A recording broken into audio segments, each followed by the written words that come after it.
What's going on, everyone? Welcome to another episode of the Miami Comedy Podcast. How are you, everybody? Welcome. Let me get the chat box out. So anybody that's tuning in, if you want to participate in the Miami Comedy Podcast, make sure you type in on the chat box. You guys are welcome to join. Today we're going to be talking about Hold on. Today we're going to be talking about where you like to vacation. There we go. All right, now I got the audio fixed. Welcome, everyone. How are you?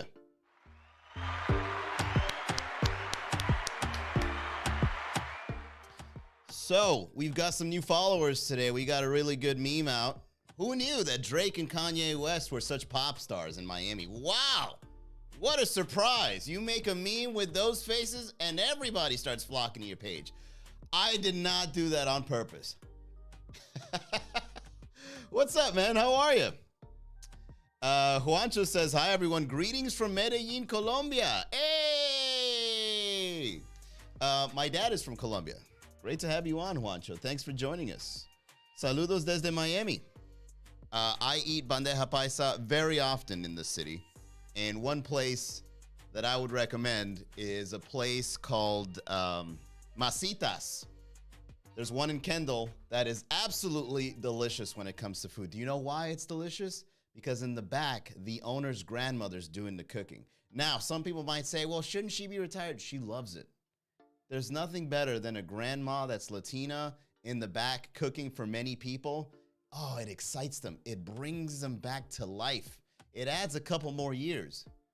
There's nothing more exciting than seeing a grandmother, or excited really, because the grandmothers get excited. When they see a lot of ingredients in the pantry and then they look out and there's a lot of people waiting to try her food, she just gets full of enthusiasm and energy. Ay, Dios mío, tengo que cocinar tanta comida para tanta gente. They absolutely love it. Masitas in Kendall. Highly recommended. Also a very good friend of mine. Curly, Pat Paz, Edu, Amina, Curly Nye, welcome. All right, so I want to ask you guys a quick question. Today I was contemplating where to go for this year's vacations. Another question is, can I go on vacation? How many places are locked down? I haven't been following any news stories on what is locked down, what isn't locked down. It almost seems like we're in a cycle with this whole Omicron. Omarion, whatever they call it. And I want to go on vacation this year, right? I want to go on 4 vacations minimum this year. Once every 3 months at least. But I wonder what is closed and what isn't, and what would I like to see if I do go out. Usually, when I go on vacation, I like to visit places that are outdoors. Call me an outdoorsy person. But I think living in Miami for a long time makes me the kind of person that wants to leave the city. You know what I mean? Like, traffic kind of bothers me. Skyscrapers, they bother me. Places that are just full with people shopping and partying, it gets boring. So I like going to the mountains, and most of the places I've been to last year and the years before were mountain places. Like, I've been to the mountains in North Carolina. I've been to the mountains in the Grand Canyon, of course, the mountains in Washington. And I just like going on top of like some sort of hiking trail and just looking out into another mountain in the distance. I climb mountains so that I can look at mountains in the distance, look at the trees and look at the rivers. And I'd be like, it's good to be away from the city life for a little while. And that's what I do, right? That's what I go for. But the thing is, now that, you know, we're in the pandemic, I don't know where to go, man. Apparently, there's some cities where you got to like show your vaccination card to go into places. And there's also cities that still have places that are closed down. And it's like, I don't know where to go. Another thing that I like doing during vacation is I like visiting cities that are not that popular. Natalie Lotus, welcome, the accountant. Yours truly in HD. Hey, GJ. What's up, man? The Life of Big Easy. Young Mezcal. We got some people tuning in, man. What's up? Where do you guys like to vacation? Put it in on the chat. Share with us for this episode of the podcast. Another guilty pleasure I like doing whenever I go on vacation is I like visiting cities that are not popular. I like visiting cities that are very low in population so that I can surprise the people that are there. Like I remember when I went to Cleveland, I'm walking around Cleveland, I'm looking at all the historic sites. Cleveland is a place that is full of nothing. There's nothing to do, but it's so historic. I guess it kind of like went through its phase. You know what I mean? It's like a teen that went through a phase and then it's like, all right, I'm not part of that no more, and everybody just moved on because like famous presidents are buried in Cleveland. The Rockefellers are buried in Cleveland. It's one of those cities that's just so rich in history. Like one of the Federal Reserve banks are there. And that's why I like going to places like that, because you go in and you see, why does this place suck? You know what I mean? Like I like visiting these places just to like wonder, like, what is it that makes this place so not popular? And you go around and then you kind of like get this other world information of like, oh, this is why Cleveland was popular at some point and not anymore. And sometimes when you go to places like that, they ask you where you're from. And then when you say I'm from Miami, they completely like get appalled. They're just like, what are you doing here? Oh my God, you're from Miami and you came to Cleveland. Why? Right? And so I got to explain to them, it's like, man, sometimes the extravagant lifestyle of Miami can be a little too much. But that's another downside of vacationing when you leave the city of Miami. There's a lot of standard to fill. You know what I mean? I don't think any beach has ever come close to how exciting or dangerous Miami Beach is. You know what I mean? If you ever go to the nightlife anywhere else, it doesn't match to the nightlife that Miami has. Now, the bar scenes, are they better outside of Miami? I think so. Whenever I go to bars that are outside of Miami, they're bars that you find in various places have more alcoholics. There's more conversations outside of Miami when you go to a bar. Like if you want to get the best kind of tourist, not tourist. If you want to get the best kind of tour guide, go to a bar in a place where bars are popular. For example, Cleveland. Go to Seattle. Go to the bars in Seattle. And don't go to the fancy bars. Go to like the dingy, broken down, primarily breweries or places that serve more beer than they do liquor. Go to those places and you're going to meet some personalities that will tell you anything you want to know about the underbelly of that city. All right? If you go to Miami, if you ask anybody for tour guide information, they'll probably be a tourist themselves trying to tell you what they're going to do. Oh, you know, I'm going to go hit up Club Live. Then after that, we're going to do Club 11. And then when you ask a local, hey, what's there to do in Miami? Yo, you got to hit up Club Live. And then you got to go to Club 11. Miami is the only place where the locals and the tourists give you the exact same information on what to do in Miami. Oh! There you go. There's the joke right there. Let me write this down, because then your boy forgets. Miami is the kind of place where the locals and tourists give you the same information.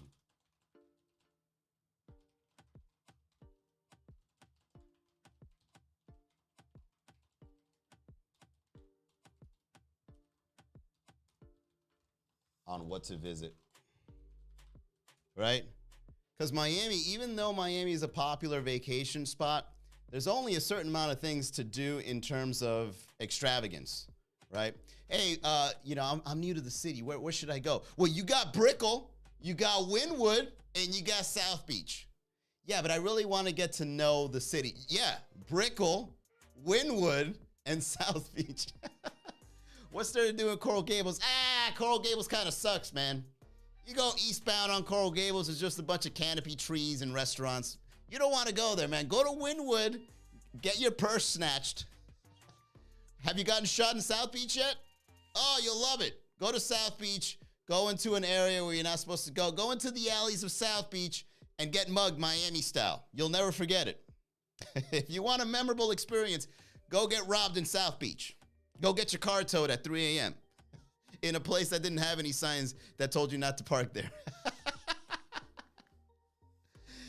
Andrea XOXO says there's not much to do in Miami. The hype is real. You know what? Andrea's got a fantastic point and a great segue. Does Miami live up to the hype for a vacation spot? The answer is yes, up until 2 weeks. Once you stay in Miami past 2 weeks, you realize that we do the same thing over and over again. Yo, shout out to Andrea for that insight right there. Miami is the kind of place that the hype is real, but then when you show up, let's say for example, you visit Miami. Oh, I had such a wonderful time, man. I was in South Beach during spring break. I had fun. Or I was in Miami during Art Basel. Wynwood was so lit. We were having such a good time, right? And then let's say you go back home to Louisiana or whatever you're visiting from. You go back home, and then in your head, you're like, I got to move to a place like Miami. The weather is warm, the people know how to party, and there just seems to be such a good thing going on there. So you pack your bags, you save your money, and then you move to Miami. Then you have 2 weeks of you doing exactly what you did during vacation, and then after that, you stuck doing the exact same thing. What do you mean the only thing to do here is Club Live in 11? That's it?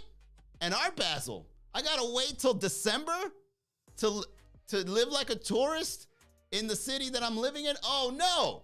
And the housing rates are high? They got me. And that's how they get you. That's how Miami gets you. It's a trap. It's a tourist trap to the point where the tourists want to move here, and then they got to pay high real estate prices.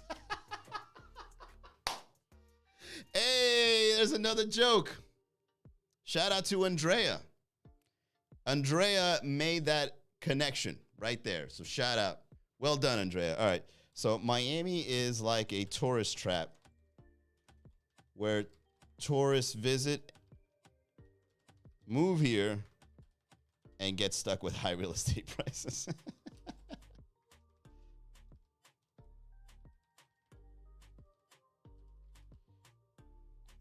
Housing, no, not real estate, housing prices. We gotcha. Welcome to the Miami trap. I'm going to go to a Miami resort. Yeah, the only thing you're going to resort is paying high housing prices. Oh! I thought I was going to live fancy here.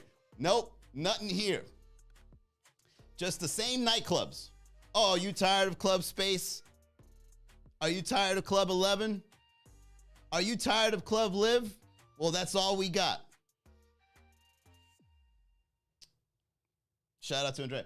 Curse and blessings. Walter, what's up, man? He says, get a Groupon to get robbed in South Beach, then go to a Heat game.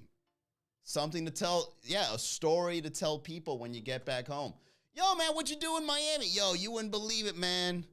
I got robbed in Wynwood, mugged in South Beach, but then I caught a Heat game.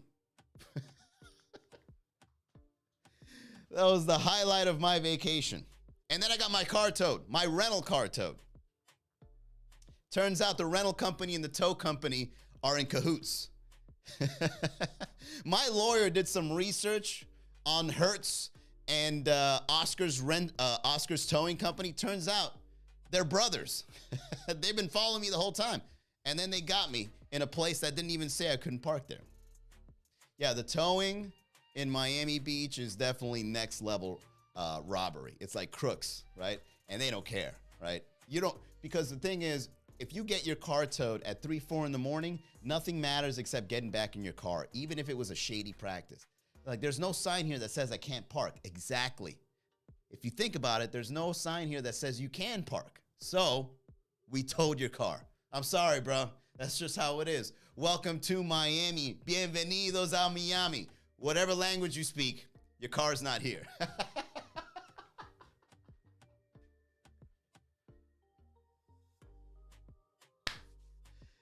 Oh, man, legit. Absolutely. Daddy, Teppy, Robert, Laura, welcome to the chat, everybody. We're here talking about what it's like to visit Miami on vacation. And where do you guys like to go visit whenever you go on vacation? For the locals, all right? This is a question for the locals. If you move, well, I wouldn't say move, but if you visit another place that's not Miami, where do you like to go? Like, Miami sets a pretty good standard in terms of weather. If there's anything that Miami has to get credit for, is the weather. The weather can either be, sunny, it can be rainy, but nonetheless, it's still weather where you can dress comfortably and you don't have to like plow snow in the front, right? So that alone is a big plus for a lot of people to move here. But then you also got traffic, and then you've got shady people, and you got a horrible dating scene, and parties is the only thing to do at night, but not with Miami comedy, okay? You've got the option to go out to a comedy show and socialize with people that love to laugh. I'm just throwing it out there. There's a quick plug. Quick plug, visit miamicomedy.com if you guys want to go to a comedy show. And speaking of which, tonight, Tuesday nights, we're at Dom's and Brickell. So if you want to drink and dine, which is a legit place to go out with your girlfriend or boyfriend, I highly recommend tonight's show. Again, miamicomedy.com. Bam! You saw that? In and out. You get the plug in, and you get right out.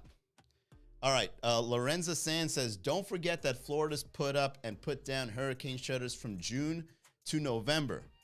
That's another thing that you got to look forward to in terms of living in Miami. That when you have hurricane season coming around, it's a party in itself, except it's more isolated. Miami is such a party city that when it's hurricane season, we put the shutters up just so that we can keep the party indoors. Hey, put the shutters up and invite 4 people we like, man. We getting drunk in here.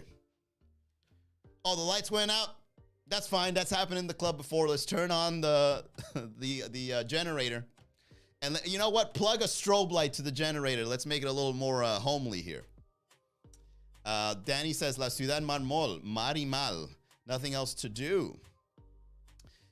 Yeah, so... Okay, so yeah, all right. So I see the direction we're going on this podcast. Here's the thing about Miami, guys. It's a lot of hype. Okay, it's a lot of hype. All right. South Beach is overhyped. Wynwood is overhyped. Brickell is overhyped. The weather is amazing, which is one of the reasons people move here. But the hype, all right, even if it's a small thing or a small part of what Miami's about, Miami still can live up to the hype if you're about that life. Now, it's extravagant to see that life on social media and on TV, but it's not reality. But some people make it reality. You know what I mean?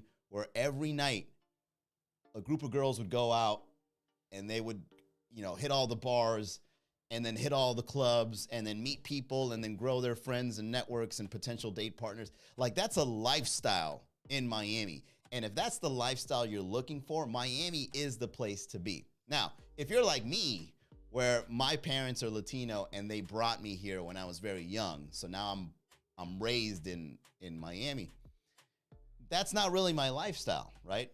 I wasn't brought up in that lifestyle, but some people are. And so the people that I meet that are part of that lifestyle, they present to me things that I didn't even know I was into. Like, I didn't know I enjoyed grinding to reggaeton at El Patio or Dirty Rabbit, but that's an option now for some. Like, I'm from Long Island, and I got a big family in Long Island, but if I stayed in Long Island, I probably would have been a drunkard in one of the bars that they have there.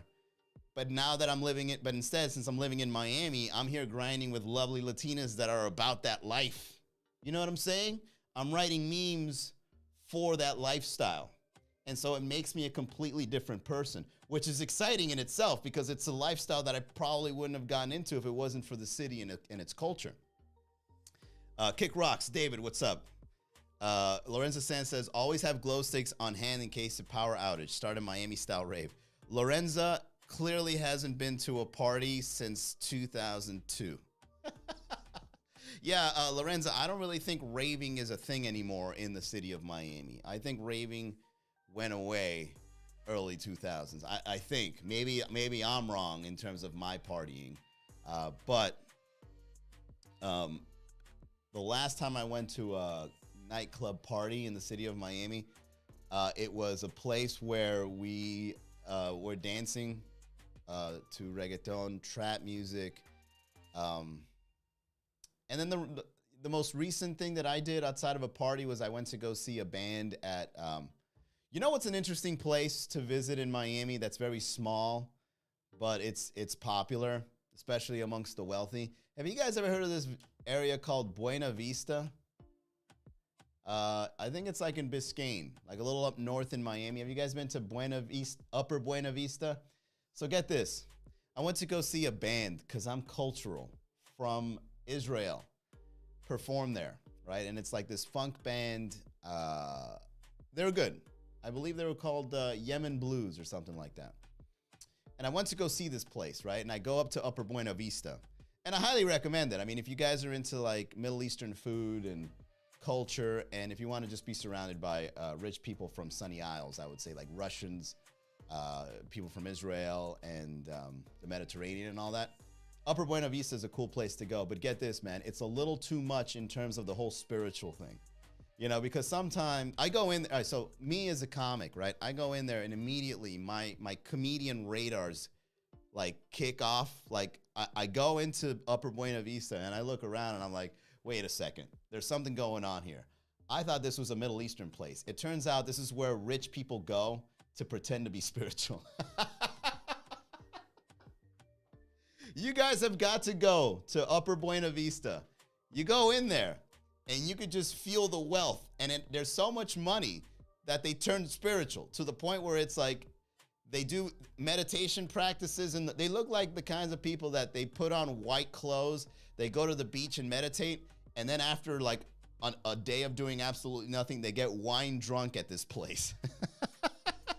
And they start putting jewelry on you. And then they start putting like the seed of life or whatever that is. And then they're just like, oh, you know, you can manifest anything you want in life. It's like, oh my God, you guys are so rich that you're just self-indulgent in this lifestyle. Shout out to Upper Buena Vista. Check it out though. Still fun.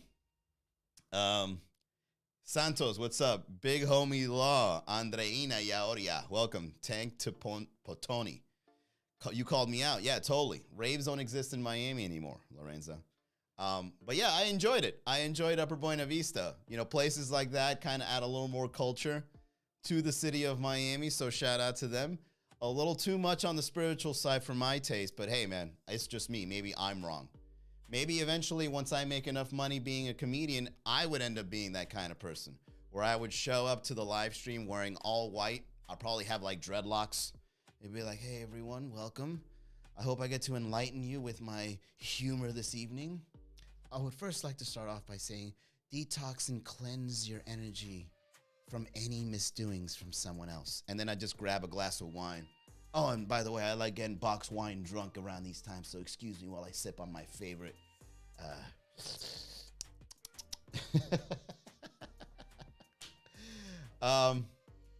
Let's see, what else adds to the Miami culture? Expensive restaurants. So if you ever come to Miami, one of the things you can expect to do is pay a lot of money for restaurants. I used to be the marketer for Sea Spice. I don't know if you guys are familiar with this restaurant, but Sea Spice is this place in Miami River where you can park your yacht and celebrities do so, and then they enjoy like a brunch for party people, right? And you get to network with like, multimillionaires in the city of Miami, and you're cracking open stone crab legs and you're eating, expensive plates. The food is good. But when I worked there is when I really I worked there in 2016, I believe. When I started working there as the marketer, I really started to get a different sense of what Miami is, especially for tourists coming here. Sea Spice is one of those places that where you can actually see the culture of Miami being cultivated in terms of monetary. So to go back to what Andrea was saying, there's a lot of hype in Miami, but only a small percentage of people can afford it as an ongoing luxury. Sure, you can go out, you can go to a fancy restaurant, once every 2 or 3 months. You spend $400 or $500 on a night out with your girl or whatever. Fine, okay, fine. But these are the kinds of people that's what they do leisurely. They spend $500 to $600 for 2 people on a nightly basis. And then when you live that kind of lifestyle, then you're living up to the hype that is Miami. For everyone else, you go to the fritanga and you try out some of the great Nicaraguan steaks that they have right there, which, I'm not downing. They're delicious.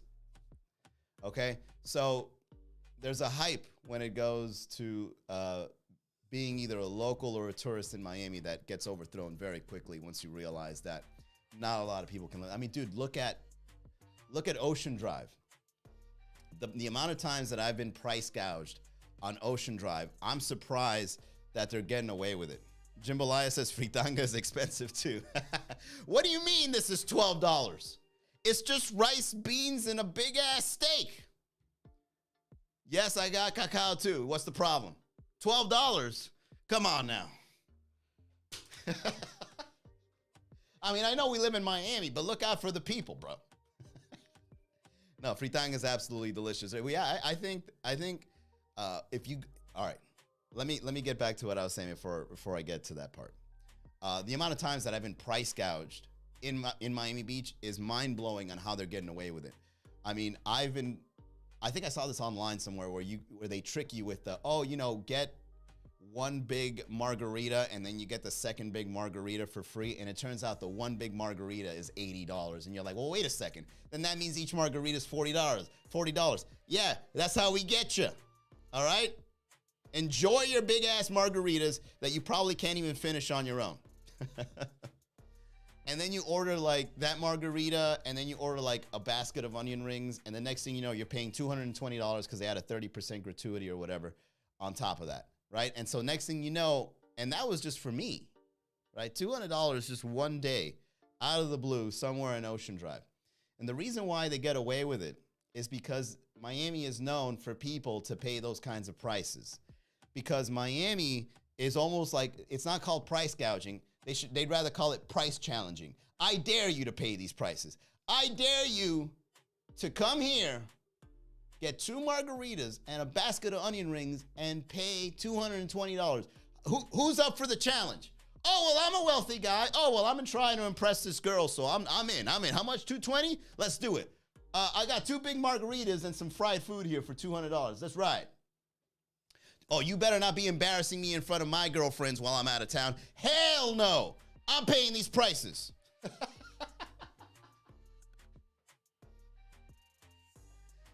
All right, now, apart from that, going into the food that you can eat in Miami at a better price, it's delicious food. As a matter of fact, I think Miami is one of the places in the entire nation that has some really good food, and we got a lot of options. And what's great about Miami food is that it's not only Latino, we got a lot of culture. Do we have all the cultures? No.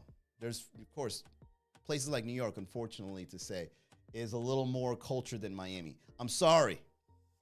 Get mad at me all you want, but New York is more cultured than Miami because New York is not only bigger, but it houses more cultures from all over the world. Miami is mostly Latino, and then you've got the Russians in Sunny Isles. You've got the Haitians in Little Haiti, but it's mostly Latino, so you kind of get like that mix. But the food, nonetheless, is still really good. Like if you go to a fritanga, like a Nicaraguan fritanga, like Yambo, oh man, it's so good in there, right? If you go to El Carnal, that taco place, like in Flagler or 8th Street or something like that, and you go, it's cash only, wink, wink. You go there, you try some of the tacos there, like 1, 2 in the morning, absolutely delicious. Like I would rather eat that than any fancy plate anywhere else, right? Because like when you're eating fancy, it's a situation. You got to sit down, you look over your shoulder, you've got Gloria Stefan over there, and then you've got what appears to be Drake or some guy that's trying to look like Drake over there, and then you're just like, okay, I just got myself a $200 Wagyu steak, and now I got to eat it slow because I want to make sure I get my money's worth and get the experience of the complexity of this dish. You know what I'm saying? So when you eat fancy, you can't be yourself. When you're out there eating El Carnal tacos, you can be yourself. Oh, slather it with sauce. And don't forget the limes, right? And you know what? Get some corn on the side because I want to make a mess while I'm eating. You know what I'm saying? I just want to bite down on that corn on the cob and just have cheese all over the place. And you know what? Add a soda on top. I want to make mistake after mistake because that's who I am as a person, right? When you go eat fancy, you got to slow down, okay? Because you're about to eat a steak that's absolutely delicious, but you got to slow down in order to get your money's worth. Because if you down it like you would El Carnal tacos, you're not going to get your money's worth. I've downed a steak that was pretty expensive, and I'm just unsatisfactory. I'm just unsatisfied. Sorry, I'm going too much on a riff here. Let me slow down. It's too unsatisfactory to finish a steak way too quickly, especially when you pay too much money. So you got to slow down. You know what I mean?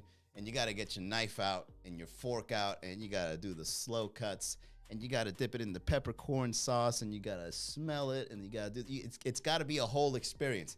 Sometimes you just want to get your belly full and get out. All right, so shout out to all the restaurants in Miami that give you that experience, where it's only 5 minutes of you making a pig out of yourself and just eating it. There you go. That's my take on where I like to vacation and why people come to vacation in the city of Miami. I want to thank everybody for tuning in to another fun episode of this podcast. We try to do it every day-ish, where I connect with the people that like to laugh.